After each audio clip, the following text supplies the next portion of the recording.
오늘 성령 강림의 열째 주일을 맞이해서 함께 읽은 말씀 속에는 우리 그리스도인의 매우 중요한 신앙의 원리가 담겨 있습니다. 목회를 하다 보면 교회에 나온 지 얼마 되지 않은 분인데도 이 신앙의 원리를 깨닫고 실천하면서 예수 믿는 맛을 풍성히 누리는 분이 있는가 하면, 어떤 분은 안타깝게도 이 신앙의 원리를 깨닫지 못하고 실천하지 못해서 어떻게 보면 예수 그리스도의 복음을 제대로 믿지 못하고 겉도는 그런 경우도 자주 보게 됩니다. 이것은 오늘 구약 말씀을 보면 엘리사 시대에 한 가난한 여인이 나오는데, 우리가 개인적으로 어려움을 겪을 때나 혹은 오늘 복음서에 나오는 것처럼 이 땅에 하나님 나라를 이루기 위해서 노력할 때나, 혹은 사도행전에 나오는 것처럼 우리가 교회 공동체에서 신앙생활을 할 때 결코 잊지 말아야 할 매우 중요한 그리스도교 신앙의 핵심적인 원리가 이 속에 담겨 있습니다. 그것은 어떤 것이냐? 그리스도인은 내 힘과 능력과 지식으로 살아가는 사람이 아니라 철저히 하나님의 힘으로, 하나님의 지혜로, 하나님의 능력으로 살아가는 사람들입니다. 이것이 아니면 교회는 문화센터가 되고 NGO가 되고 사교 모임이 될 수밖에 없습니다. 이것 때문에 우리는 밥 먹기 전에도 기도하고, 하루를 시작할 때도 기도하고, 말씀을 읽고, 어려울 때나 기쁠 때나 늘 하나님께 아뢰면서 주님과 동행하는 삶을 살아갑니다. 오늘 우리가 예배 시작하면서 시편 147편 시편 교독을 했습니다. 거기 보면은 주님은 힘센 준말을 좋아하지 않으신다. 너희가 아무리 힘이 있어도 지식이 있어도 너희가 얼마나 그 능력이 대단하냐. 내 앞에서 진정한 신앙인은, 내가 사랑하는 사람은 자기 힘 자랑하는 힘센 준마가 아니라, 힘센 다리를 가진 사람이 아니라, 하나님을 경외하면서 하나님을 의지하고 하나님 앞에서 눈물을 흘리면서 하나님께 긍휼을 구하는 사람. 하나님, 저는 하나님 없이는 살 수 없다고 하나님 앞에서 겸손해지는 사람. 하나님은 그런 사람을 사랑하시고 그것이 그리스도인의 신앙의 가장 중요한 원리라고 가르쳐주고 있습니다. 그래서 우리는 인생을 사는 생각과 태도를 이야기할 때 그런 말 자주 합니다. 적극적으로 생각하고 실천해라. 이런 말도 합니다. 가능하면 수동적으로 살지 말고 능동적으로 살아라. 부정적인 생각과 태도보다 긍정적으로 살아라. 하지만 그리스도교 신앙의 기준에서 보면 이 말들은 반은 맞고 반은 맞지 않는 말입니다. 그리스도교 신앙에서 삶에 대한 생각과 태도를 한마디로 요약하면 그것은 능동적으로 하나님 앞에서 수동적이 되는 것, 적극적으로 하나님께 내어 맡기고 의존하는 것, 이렇게 말할 수 있습니다. 그래서 그리스도인의 삶과 신앙은 수동적이면서 능동적이고 적극적이면서 수동적인 그런 양면을 가지고 있습니다. 복음서를 읽어보면 예수가 사셨던 모습이 바로 그러했습니다. 예수는 하나님의 아들이었고 대단한 능력을, 지혜를 가진 것처럼 보였지만 예수는 철저히 하나님께 의존적인 삶을 사신 분이었습니다. 예수는 처음부터 끝까지 자신의 뜻이 아니라 하나님의 뜻을 향해서 살아갔고, 자신의 힘과 능력과 지혜가 아니라 철저히 성령의 힘에 의존해서 성령께 얽매인 삶을 살아간 분이 바로 예수님이셨습니다. 아시는 것처럼 예수는 태어날 때부터 성령에 의해서 잉태되었습니다. 처음 공생애를 시작할 때에도 예수가 세례를 받을 때 하늘에서 내려온 것은 비둘기 같은 성령이었습니다. 예수는 공생애를 시작하면서 광야에 들어가 시험을 받는데 자신의 힘과 의지로 광야로 향한 것이 아니라 마태복음서 4장을 보면 성령께서 예수를 끌고 광야로 들어갔다고 말씀합니다. 오늘 우리가 읽은 복음서인 누가복음서 4장에서도 예수께서는 하나님 나라를 가르치시고 해방을 선포하고 사람들에게 기적을 베푼 모든 일이 어디에서 비롯된 것인지 분명히 말씀하고 있습니다. 그것은 예수가 원래 가지고 있던 능력과 지혜가 아니라 오늘 4장 14절에 나오는 것처럼 성령의 능력을 입었기 때문에 가능한 일이었습니다.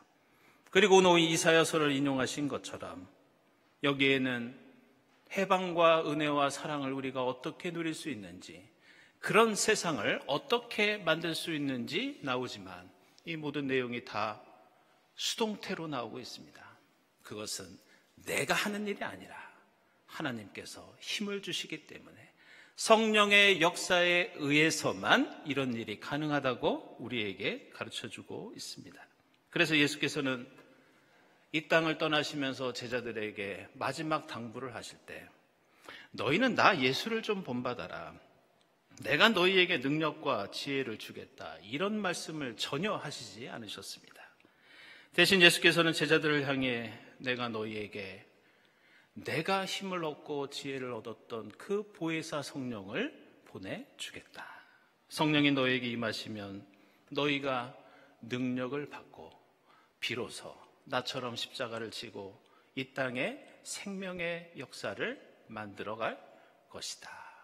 너희도 나처럼 의지하고 하나님만 붙잡는 수동적인 삶을 살아라.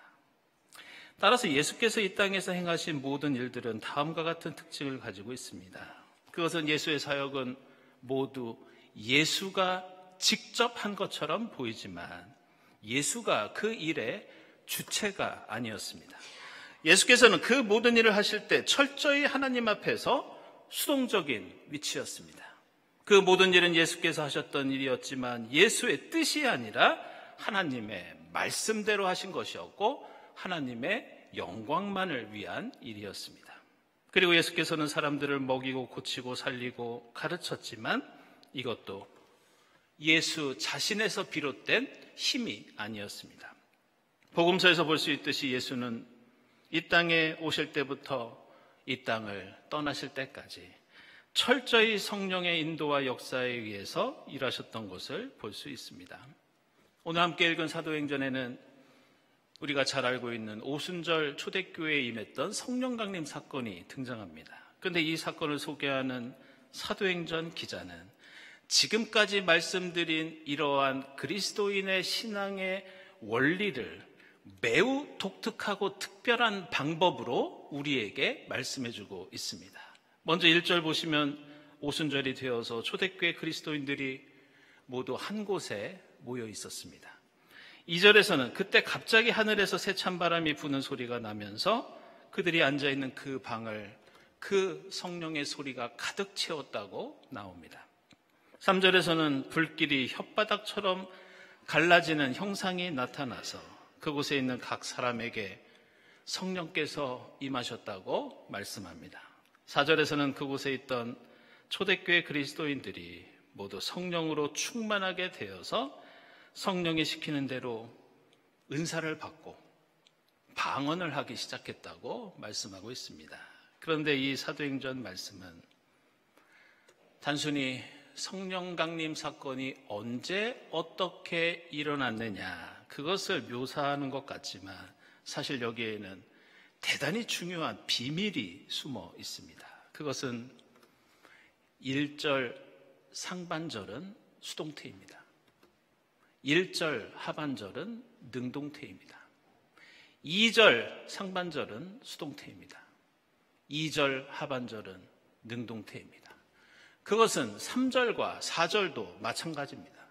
3절 상반절은 수동태고 3절 하반절은 능동태고 다시 4절 상반절은 수동태고 4절 하반절은 능동태입니다.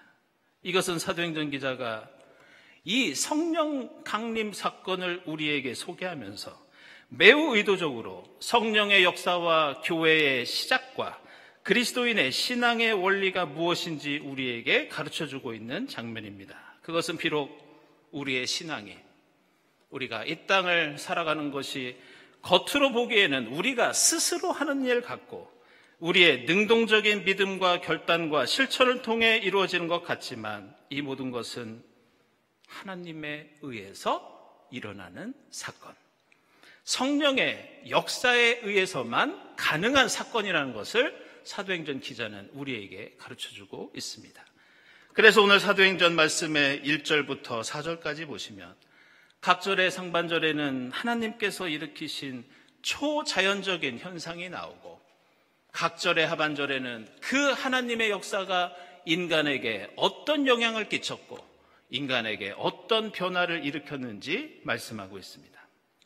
2장 1절 3반절은 오순절이 되어서 이렇게 나오지만 이 부분을 헬라어 원문대로 직역하면 오순절이 날들이 하나님에 의해서 가득 채워졌을 때 이런 뜻입니다. 다시 말하면 하나님께서 오순절에 날들이 가득 채워지도록 하셨을 때 비로소 사람들은 모일 수 있었고 성령의 임하심을 체험할 수 있었다는 그런 뜻입니다. 2절, 3절, 4절의 상반절에서도 하늘에서 세찬 바람 소리가 나고 성령의 혀 모양의 불길로 나타나고 사람들이 성령의 임하심을 체험합니다. 그런데 이 모든 일은 인간이 이전부터 바랐던 일도 아니고 기대했던 것도 아니고 이 일에 인간의 역할이 조금이라도 개입된 그런 역사와 사건이 아니었습니다. 성령 강림 사건에서 인간은 철저히 수동적인 존재였고 이 모든 일은 하나님이 주체가 되어서 하나님께서 일으키신 사건이었습니다. 그러나 이렇게 성령이 임하셨을 때 그때 비로소 그 수동적인 사건을 통해서 인간은 능동적인 존재가 됩니다. 그들은 함께 모이고 성령을 체험하고 성령의 은사를 통해서 비로소 그리스도인으로서 이 땅에 주님 나라를 이루는 힘과 지혜와 능력을 얻게 됩니다. 그리고 이러한 특징은 창세기부터 요한계시록까지 성경의 모든 곳을 관통하는 그리스도인의 가장 중요한 신앙의 원리입니다. 요한복음서 19장 30절을 보면 예수께서 십자가에서 고난당하시다가 죽으시는 그런 장면이 나옵니다. 그런데 이 땅에서 십자가 죽음으로 하나님의 구원을 이루실 때 예수께서 고통 가운데 마지막으로 외치셨던 말씀이 있습니다. 그것은 여러분이 잘 아는 다 이루었다. 우리는 이 말씀을 들으면서 예수 자신이 모든 것을 이루고 예수 자신이 모든 것을 성취했다고 오해할 수 있습니다. 그러나 전혀 그렇지 않습니다. 이 말씀은 헬라어로 테텔레스타이라고 하는데 이 말은 능동태가 아니라 3인칭 수동태입니다. 그래서 이 말은 내가 이루었다는 말이 아니라 그가 이루게 하셨다. 하나님께서 이루게 하셨다.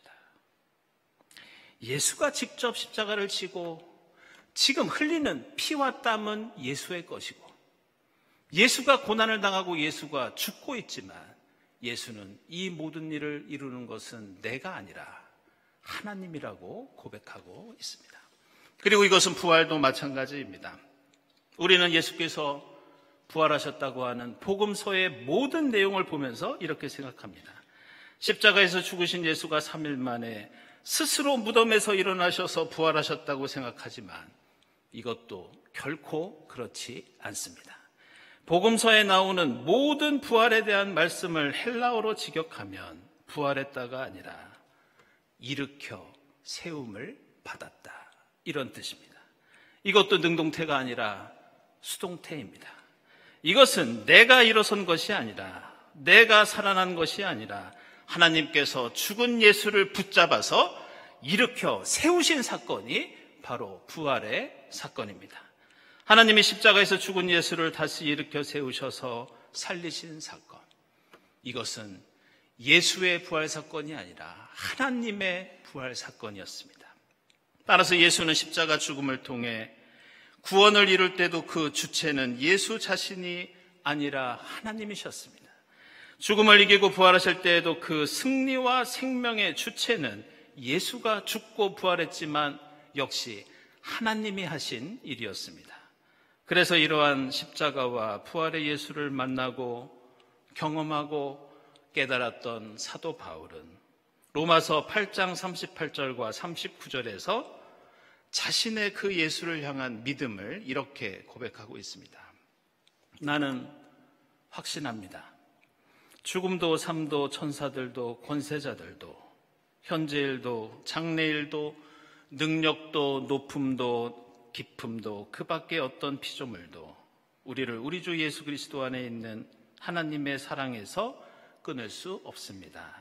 우리는 이 유명한 사도 바울의 고백을 들으면서 나는 확신합니다.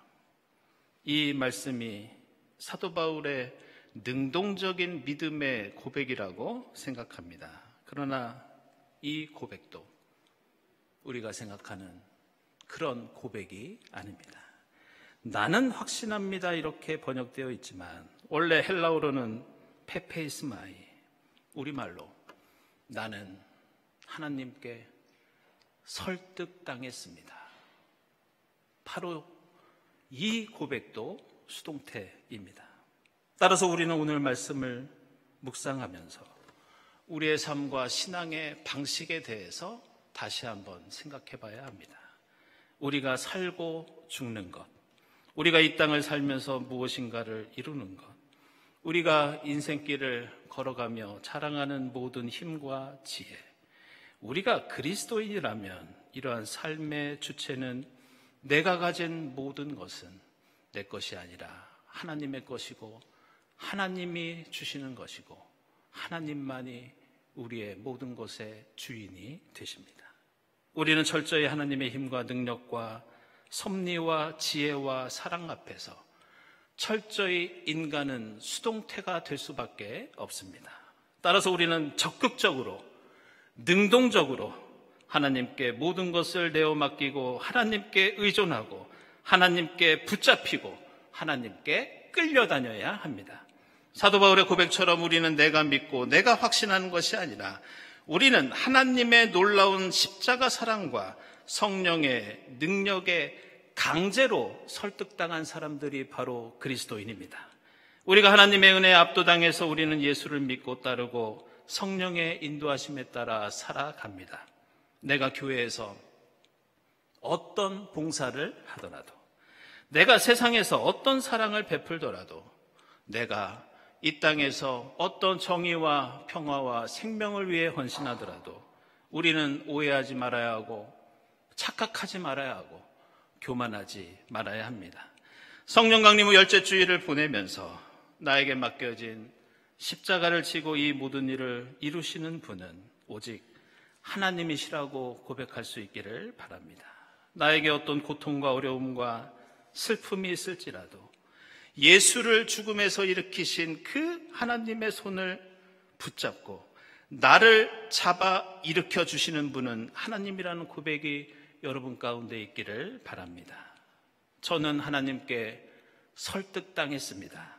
그 어떤 것도 저를 하나님의 사랑으로부터 끊어지게 할 수 없고 따라서 저는 하나님께 얽매인 사람입니다. 사도 바울의 고백처럼 우리가 무슨 일을 하든지 기도하면서 하나님께 우리의 모든 것을 내어 맡길 때 주의 성령께서 우리에게 임하시어 우리를 도와주시고 안아주시고 인도해 주실 줄 믿습니다. 기도하겠습니다. 하나님 감사합니다. 보혜사 성령을 저희에게 보내시어 성령이 이끄시는 삶을 살아가게 하시니 감사합니다.